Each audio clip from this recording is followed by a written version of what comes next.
Hi, I'm Fantine. And I'm Gauthier. I'm Eloise. And I'm Melanie, and today we are going to talk about accommodation in Galway for short-term and most particularly for Erasmus students.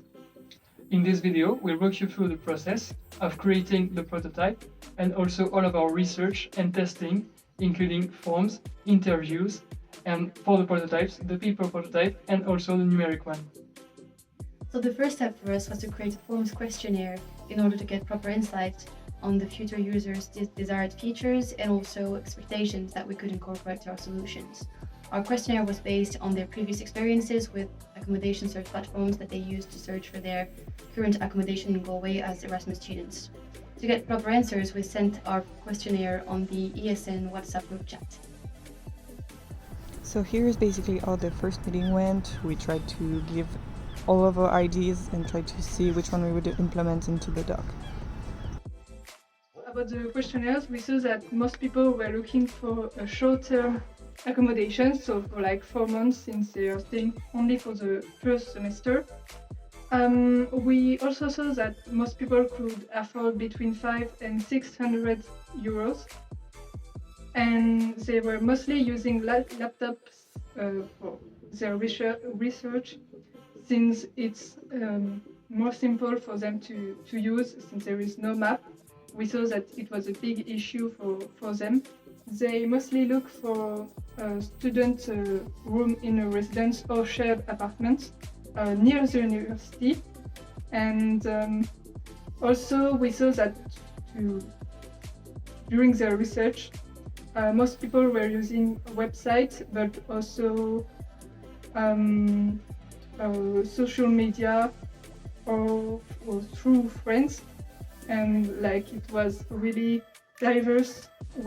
With all the ideas that we gathered from the forms, we could try and think about what we wanted to ask more precisely to the person we would interview, because the point was really to see what had been a problem and what was perfect when they searched for an accommodation.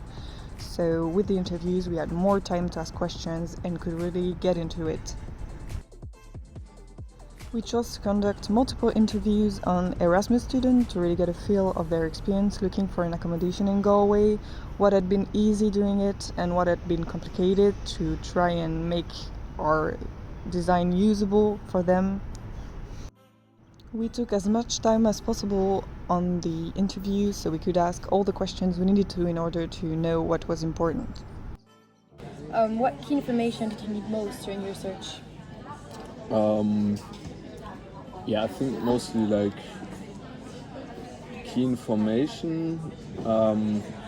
Rent, location. Yeah, of course the amenities. price was probably the most important factor, but the location as well, so that I wouldn't have to like travel too far to college into town like every day. Thanks to the questionnaire and the interviews we conducted on Erasmus students, we knew what to implement in our prototypes to make it usable for the kind of people we were targeting. We drew a storyboard to really get the idea of what we were trying to do, and then everybody in the group tried their own prototype. We had a second meeting where the point was to really get all of our ideas out and then just combine it into one prototype. So for the final form of the prototype we made this, and so we decided that it was good enough for it to be tested.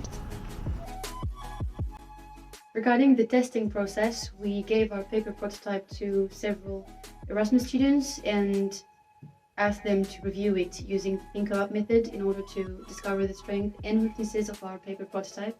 And this allowed us to perfection it and to make the user experience even more smoother and uniform.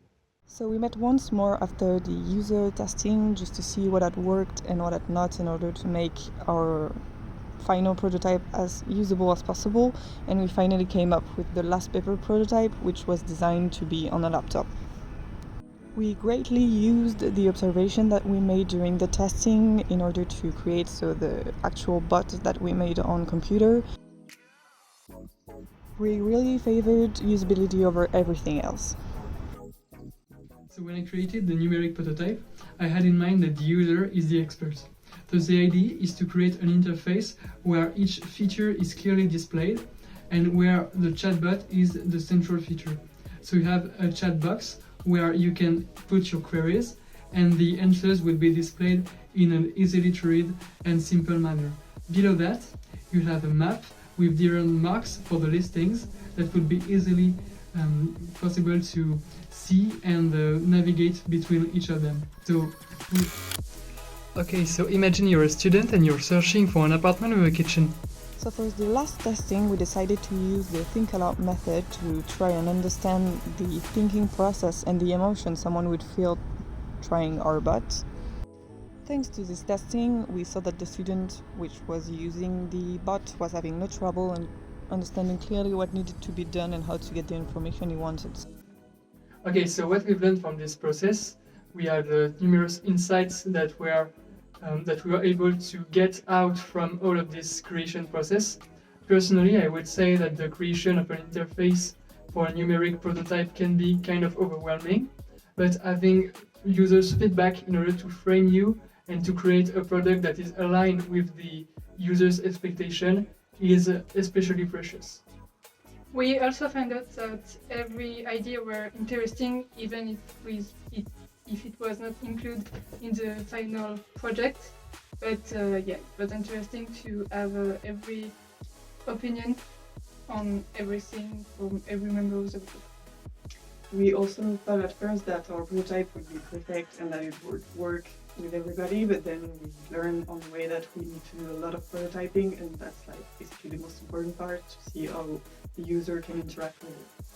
And also, to me, I think that including the user in every step of the creation process is essential in order to make like the most usable and practical interface for them. Thank you for watching!